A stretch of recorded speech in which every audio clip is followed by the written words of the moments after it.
Hey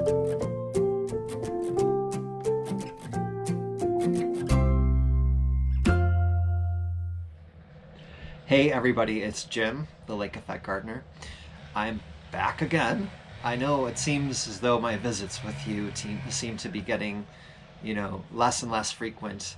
And that's not that I don't enjoy doing these, because I really do. I haven't the time at the moment to do them. I'm really just kind of getting stuck in on the more boring tasks of cleanup, which is raking all the leaves. I do have a pretty sizable yard. Raking the leaves, cleaning up the garden beds, things that I feel perhaps most of my viewers out there already know how to do, and you don't necessarily need a video, to do it. So I've also been cleaning out my garage, getting prepared to bring my snowblower up into working order so that if we have any snow, I'll be able to take care of it. I've put my convertible to bed. Oh, there's just so much. I've done some patchwork and repair work around the house to kind of keep the bugs out and the elements out and all those things. So I've been busy. And not to mention, I don't have that great deal amount of daylight coming home from school. It's really just a couple of hours. These nights are really drawing in fast. So I've been really busy these past couple of days because the weather that we've had here in Buffalo has been unusually extraordinary. Okay? It's 71 degrees right now. It was 70 degrees yesterday. It's been sunny and gorgeous, almost like late spring, for nearly a week now, which is very strange this time of year. So I've gotten out as much as I possibly can to take care of all the things I need to take care of. There is one thing that definitely needs to be taken care of, which is what this video is all about. And that is the polytunnel. And I had mentioned that in my last video, if you can remember back that far. I did mention that I wanted to shore up my polytunnel in preparation for snowfall. As it stands, I really don't think that it would survive a lake effect snowstorm. I think it would completely collapse. So I'm just going to do some things to help secure the polytunnel, so if we do get a snow event, I will feel a little bit more reassured that Mother Nature won't take that beautiful tunnel out. So that's what we're going to do today. I hope you all have been doing well. I know it's been a while, and the world is a crazy place right now and whatnot. So I thought this would be a great way for me, especially, to just kind of let off a little steam and to go in a different direction, and not a distraction, but something to take my mind off of all the every day. So let's head to the tunnel, and I'm going to show you what I'm going to do. So here we are in the tunnel, and basically what I'm looking to do right now is to kind of reinforce the frame. Okay, the frame is made out of, I don't even know if it's made out of steel. Powder-coated steel, perhaps? Hopefully it's not aluminum or aluminium, as my friends across the pond would say. I'm hoping that it's something a little bit more durable than aluminum. But at any rate, there are cross beams that are running the length of the tunnel, as you can see over top here. And then we've got these kind of bowed, these circular bars that run up and down. So there are noticeable gaps in between, and I've noticed just from rainfall alone, because the polytunnel cover is not very tight.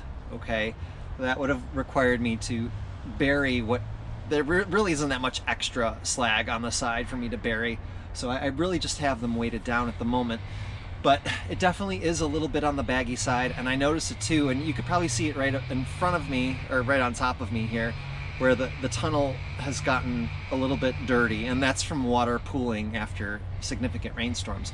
So what I would like to do is to reinforce that, okay, so that I don't have a chance of snow really sagging down into the tunnel, which has been a problem with the rain. So I guess in a way it's good that I've noticed that happening, because if rain can do that, snow can do a lot worse than that.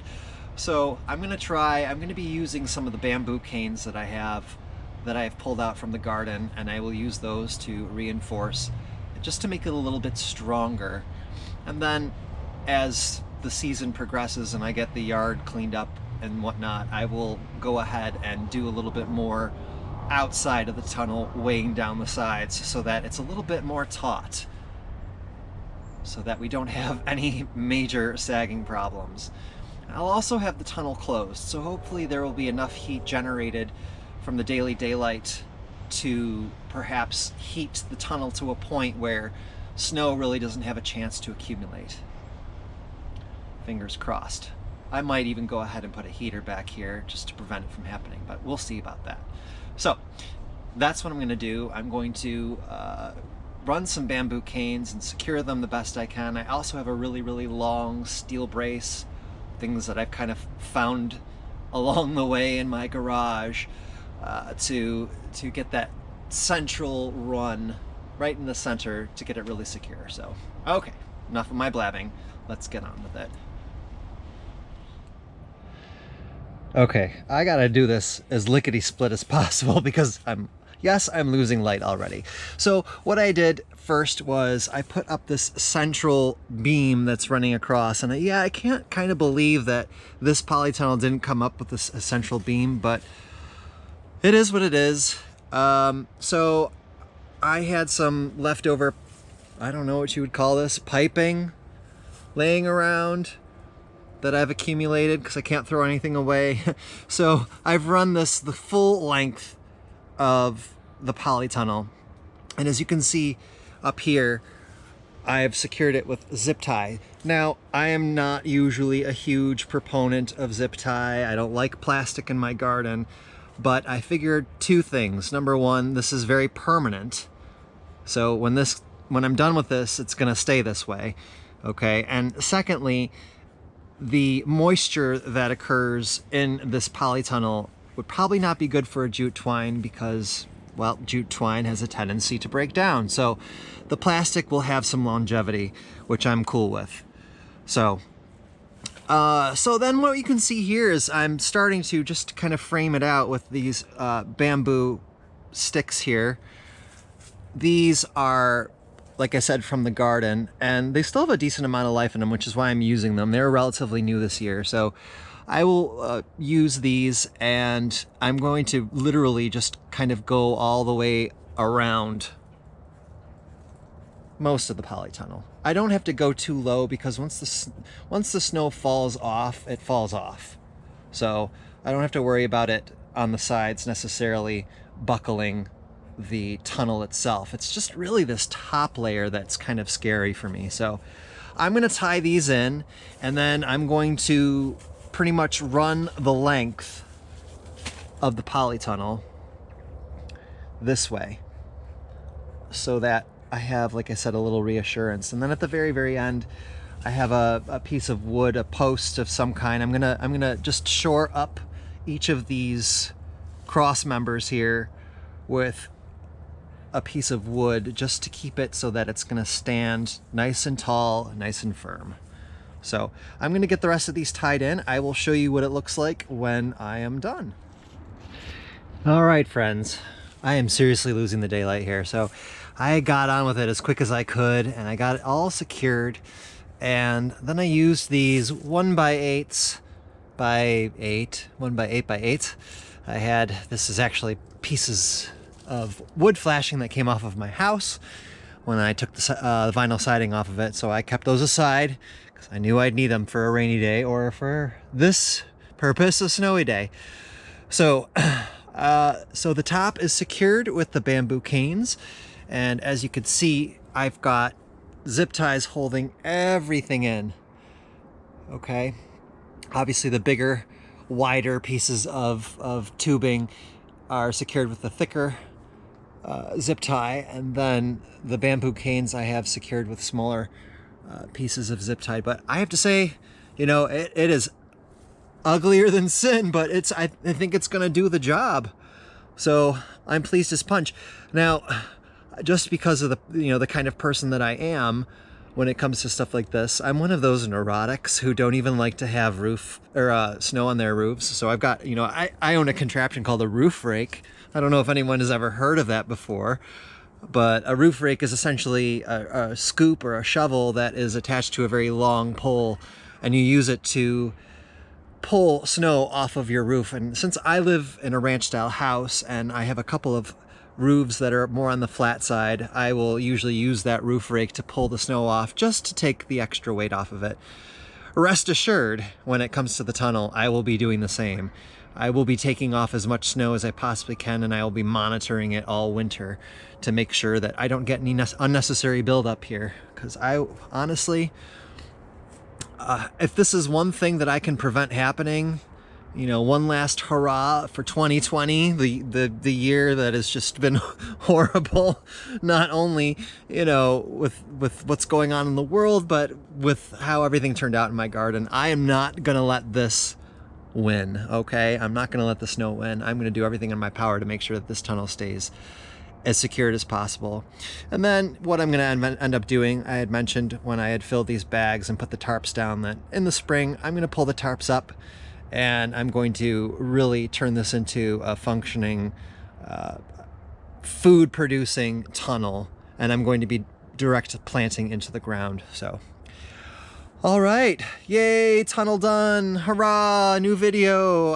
Okay, then I'm gonna head back into the shed now before the moon rises, before I have absolutely no light at all, and we'll check in with you when I get there.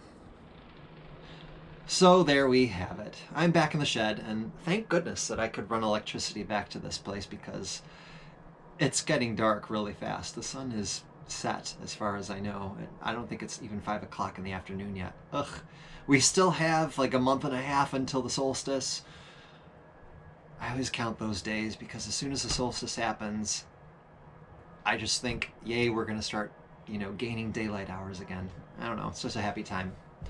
So that is the polytunnel, and I'm really relieved that it's done, because it's been something that's been sitting in the back of my brain for quite some time now. Happy, happy, happy. Fingers crossed that it's going to work. I'm feeling good about it. Is that going to be a permanent situation? I don't think so. I hope not.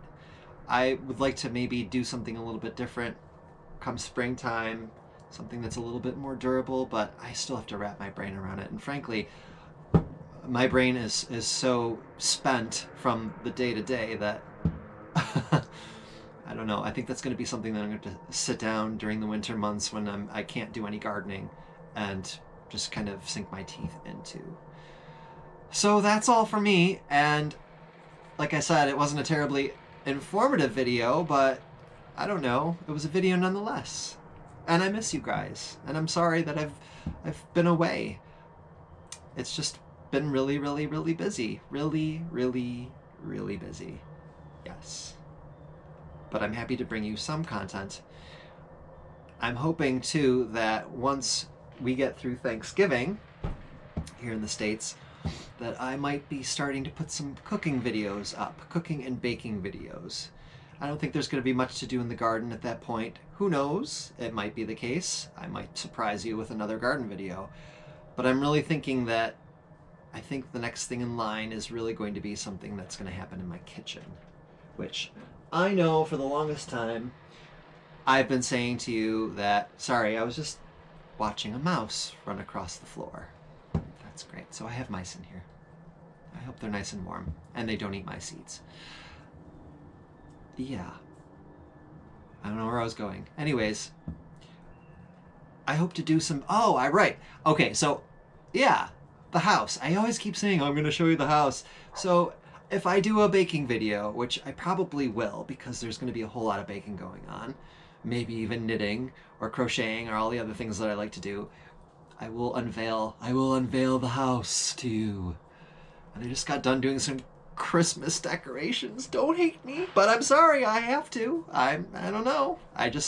It really lifted my spirits. It's not all decked out completely, but I just put little pieces here and there. I'm sorry, I had to, okay? Don't judge.